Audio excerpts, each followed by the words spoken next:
नमस्कार, मैं हूं आशीष चित्रांशी और आप देख रहे हैं द न्यूज लॉन्चर।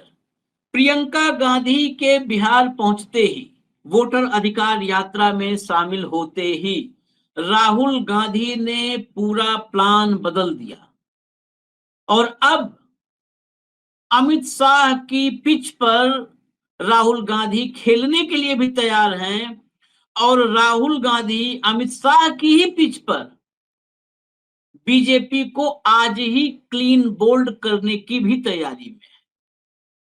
अब कैसे, क्या प्लान है, प्रियंका का आगमन कैसे हुआ, तारीख कैसे फिक्स हुई, ये सब जरा समझने की कोशिश करते हैं। 26 तारीख को यानी कल प्रियंका गांधी वोटर अधिकार यात्रा से जुड़ती हैं। 26 तारीख बिहार से लेकर के उत्तर प्रदेश और मध्य प्रदेश तक पूरे उत्तर भारत में बहुत महत्वपूर्ण तारीख थी, बड़ा महत्वपूर्ण त्योहार था। हरतालिका तीज, जिस दिन बिहार में तो पूरी तरह से माना जाए तो घर घर में हर सुहागन महिला निर्जला 24 घंटे का निर्जल उपवास व्रत करती है। उस दिन प्रियंका गांधी जुड़ती हैं इस यात्रा में और बिहार कांग्रेस हरतालिका तीज की शुभकामनाएं देता है, इसको प्रचारित किया जाता है और उसी दिन जुड़ती है। प्रियंका गांधी को लेकर के ये पहले से ही तमाम राजनीतिक पंडित और विश्लेषक कहते हैं कि एक अच्छी ओरेटर है, संवाद से कनेक्ट करने की क्षमता उनमें है और खासकर महिलाओं से, बेटियों से जब वो संवाद करती हैं तो उनके साथ कनेक्ट करती हैं बहुत बेहतर ढंग से। और इस दिन यात्रा में जुड़ना, महिलाओं के इस धार्मिक विश्वास, जिस व्रत को रहती हैं 24 घंटे निर्जला, उस दिन एंट्री मारना, उनके साथ कनेक्ट करने की एक कोशिश। लेकिन ये तो सिर्फ ओपनिंग थी, एंट्री थी। असली प्लान इस एंट्री के बाद है। दरअसल यात्रा इस वक्त जहां गुजर रही है वो मिथिलांचल का इलाका है और मिथिलांचल एनडीए का बिहार में सबसे मजबूत किला है, सबसे मजबूत गढ़ है। 2015 का चुनाव था जब नीतीश कुमार ने पलटी मारी थी, उनके पलटी मारने की तो गिनती नहीं कर पाएंगे, लेकिन पलटी मारी थी और महागठबंधन में आ गए थे लालू यादव के साथ। वो चुनाव था बड़े लंबे वक्त के बाद जब मिथिलांचल में बीजेपी की बड़ी दुर्गति हुई थी, भयंकर हारी थी। लेकिन उसके अलावा आप पिछले 2-2.5 दशक में देखेंगे तो मिथिलांचल मजबूत किला रहा है, मजबूत गढ़ रहा है भाजपा का।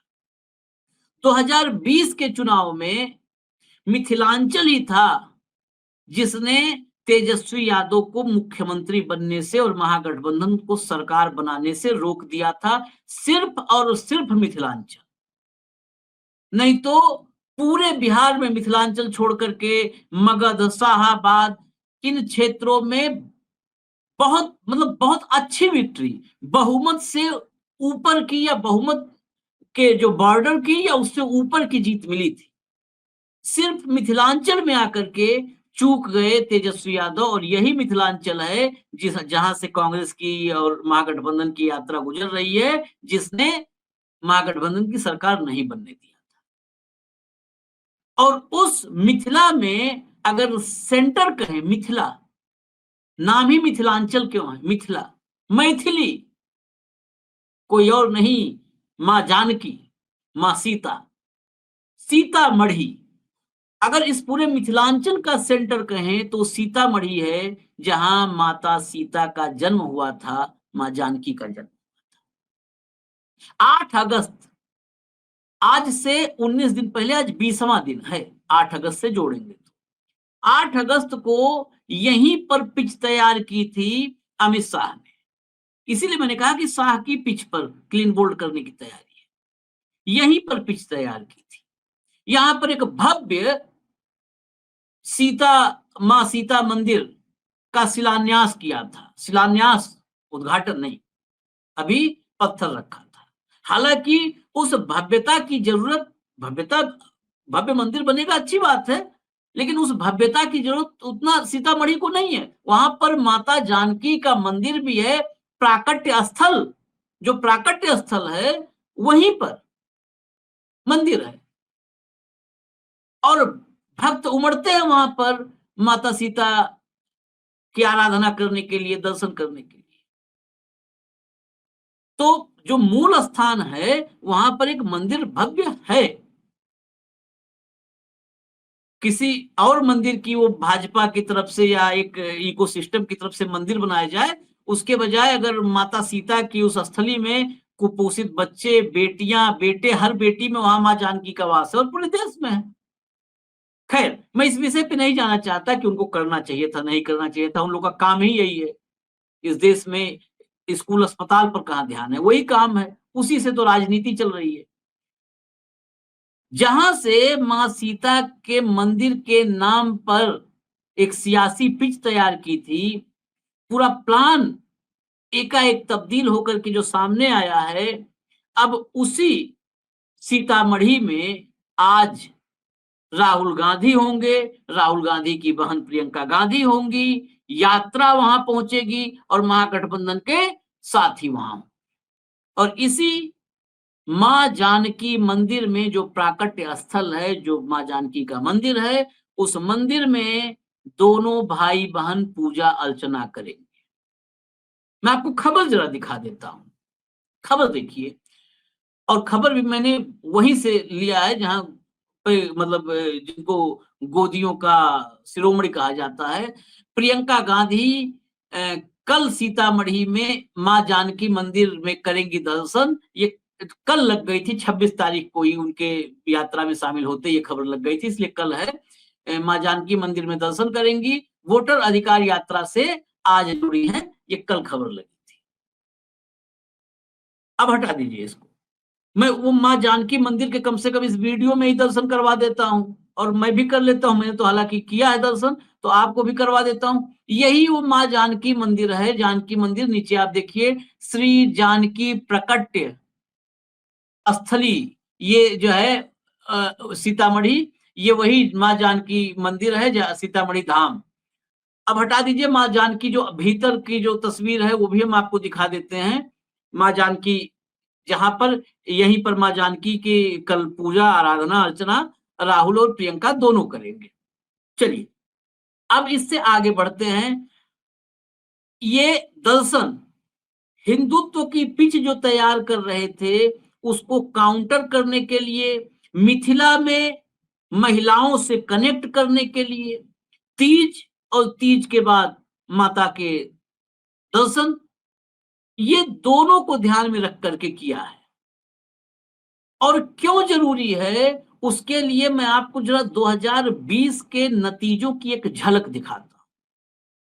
हालांकि मैं कई मिथिलांचल में मेरे बहुत सारे मित्र हैं, उनका कहना है कि मिथिलांचल में इस बार भी बसों में भर भर के महाकुंभ में डुबकियां लगवाई गई है।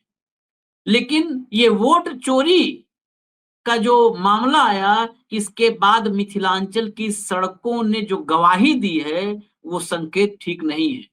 तो मैं आपको जरा आंकड़े दिखाता हूं मिथिलांचल के। ये मिथिलांचल के आंकड़े जरा देखिएगा, ये 2020 के चुनावी नतीजे हैं। दरभंगा में कुल 10 सीटें विधानसभा की हैं। 10 सीट में 9 सीट एनडीए को मिली थी और 1 सीट महागठबंधन को मिली थी। 9 एनडीए को और 1 महागठबंधन को। मधुबनी में 8 सीट मिली थी एनडीए को और महागठबंधन को सिर्फ 2 सीट मिली थी। समस्तीपुर में एनडीए को 5 सीट मिली थी और महागठबंधन को 5 सीट मिली थी। यानी पूरे के पूरे जो है मिथिलांचल में सिर्फ समस्तीपुर था जहां पर महागठबंधन ने बराबरी का परफॉर्मेंस किया था। सुपौल देखिए, सुपौल में सुपड़ा साफ था महागठबंधन का, 5 की 5 सीटें एनडीए को मिली थी। सहरसा में 3 सीट एनडीए को, 4 में से 3 एनडीए को, 1 महागठबंधन को। सीतामढ़ी में 8 सीट में से 6 एनडीए को और 2 महागठबंधन को। और शिवहर में एक ही सीट जो शिवहर की थी जो है वो महागठबंधन के हिस्से में गई थी, वहां एनडीए को एक ही सीट थी तो मिली नहीं। अब अगर टोटल करिए इसको, महागठबंधन देखिए, 2 1 3 और 5 8 1 9 2 11 1 12 कुल 48 हैं। ये जो आपको दिख रहे हैं 7 जिले, इसमें 48 सीटें हैं विधानसभा की और महागठबंधन को सिर्फ 12 सीट मिली थी। एनडीए को मिली थी 36 सीटें, 36 सीट, यानी 3/4 सीटें मिली जो है यहाँ पर एनडीए को और 1/4 सीट महागठबंधन को। अब हटाइए, बिहार में सरकार बनाने से मात्र 10 सीट पीछे रह गए तेजस्वी यादव, सोचिए। और मिथिलांचल में 1/4 सीट सिर्फ मिली। अगर 48 में 12 मिला था, आधा 24 भी मिल जाती, 22-23 भी मिल जाती, तो महागठबंधन की सरकार होती, एनडीए की सरकार बनती ही नहीं बिहार। तो ये मिथिलांचल को क्रेडिट जाता है, इसके लिए तो भाजपा वालों को मिथिलांचल के लोगों के चरण धो करके पीने चाहिए। लेकिन मिथिलांचल को मिला क्या है, अगर इसकी पड़ताल आप कर लेंगे तो फिर कपार पे हाथ रख के बैठना पड़ेगा। एक उपलब्धि नहीं है। वो सीता माता के भव्य मंदिर का शिलान्यास को अगर अपनी उपलब्धि मानते हैं और सीतामढ़ी के लोग मानते हैं उपलब्धि, तो फिर कोई बात नहीं है। उसके अलावा एक उपलब्धि नहीं है, रोजगार को लेकर के, इन्वेस्टमेंट को लेकर के, कारखानों को लेकर के, इंडस्ट्रीज वहां पे आई हो, कोई जो है डेवलपमेंट नहीं है। सीतामढ़ी ही नहीं, मैं पूरे मिथिलांचल की बात कर रहा हूं। तो इसीलिए इस मिथिलांचल में ये प्लान जो है राहुल प्रियंका का, इस पर सबकी नजर है। और नजर इसलिए भी है कि प्रियंका, राहुल गांधी ने जब सासाराम से 17 तारीख को इस वोटर अधिकार यात्रा की शुरुआत की थी, हालांकि कहते हैं पूत के लक्षण पालने में नजर आ जाते हैं, तो इस यात्रा की शुरुआत में ही इस यात्रा के लक्षण नजर आ गए थे कि ये यात्रा बिहार में परिवर्तनकारी हो सकती है।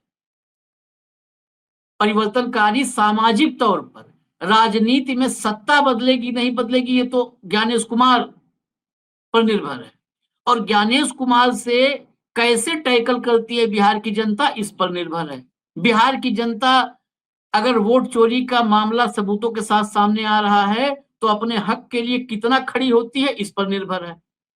लेकिन इतना तो इस यात्रा ने संकेत दे दिया कि ये परिवर्तनकारी यात्रा हो सकती है शुरुआत में। कारवां जैसे जैसे बढ़ता रहा, सड़कों पर रैली, रैली भी शब्द छोटा हो जाता है, रैला नजर आने लगा। रेला नहीं, रेला कहते हैं ना कि लोगों का रेला है, रैला, रैली का वाला रैला हो गया, क्योंकि सड़कों पर ही माइक सुबह दोपहर शाम रात कभी भी उठाते थे राहुल गांधी और तेजस्वी, और वहां पर जो है सरसों राई फेंकने की जगह नहीं, ऐसा हुजूम उमड़ रहा था। प्रियंका के जुड़ने के बाद का विजुअल मैं आपको दिखाता हूं, जरा विजुअल देखिए, और इसी विजुअल को आप सीतामढ़ी के प्लान से एक बार खुद कनेक्ट कीजिए। विजुअल देखिए, जो है 26 तारीख को प्रियंका जब यात्रा से जुड़ी उसके बाद की, देखिए आप विजुअल, जहां तक जितना, और काफी कई बार दूर से लॉन्ग शॉट भी है, वो इवेंट स्टाइल वाला नहीं है कि वहां पर प्रोफेशनल की 50 आदमी है तो उन्हीं को 5 लाख दिखाना है। ये रास्ता जितना चौड़ा है, उतने चौड़े रास्ते में कहीं पर जो जो कहते कहावत की राई फेंकने की जगह नहीं, वही स्थिति है। मैंने साक्षात खुद मैं मौजूद रहा, उस समय सैटेलाइट चैनल का दौर था और मैं सैटेलाइट चैनल का हेड हुआ करता था, संपादक।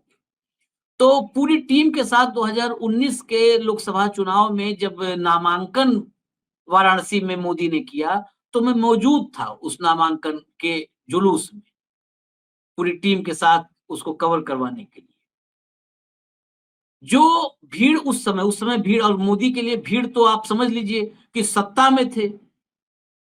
तो उत्तर प्रदेश से दिल्ली और दिल्ली से गुजरात, गुजरात की टीमें, गुजरात के हजारों कार्यकर्ता वाराणसी में मौजूद थे, और कुछ तो अस्थायी रूप से वहीं रहने लगे हैं 14 के बाद।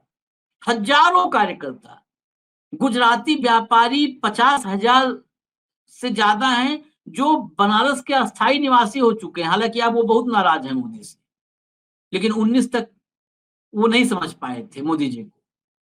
तो उनके अथक प्रयास से, सरकारी सत्ता संसाधन सब प्रयास से जो वो नामांकन जुलूस निकला था, जिसके बारे में देश भर की मीडिया ने कहा कि ऐसा जुलूस, ऐसा नामांकन में जो लोग उमड़े, ऐसी भीड़ कभी नहीं देखी गई।